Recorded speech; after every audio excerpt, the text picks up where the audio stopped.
मत निकल जाए रोज बाजारवा से।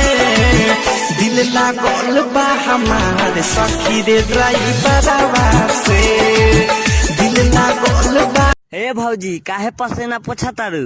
बिजली आवत नहीं खे अब ताइन का तार में, तब भैया से पंखा हकवा ले तू। पावर मिलत नहीं खे हमारा भतार में। काहे हो? जब से दारू बंद भइल बा बिहार।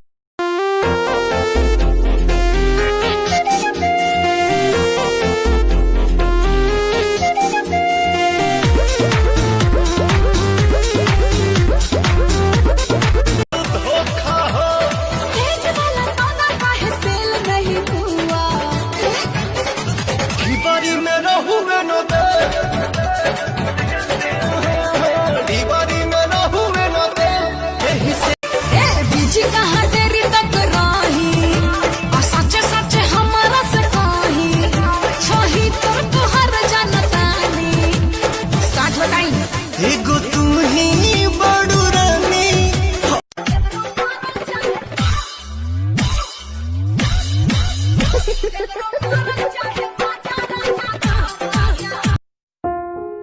ये जिंदगी चल तो रही थी, पर तेरे आने से मैंने जीना शुरू किया। और अब तकदीर यही है कि तेरे हर एक ख्वाब को पूरा करूं, तुझे जिंदगी दूं। क्योंकि तुम ही हो, अब तुम ही हो जिंदगी।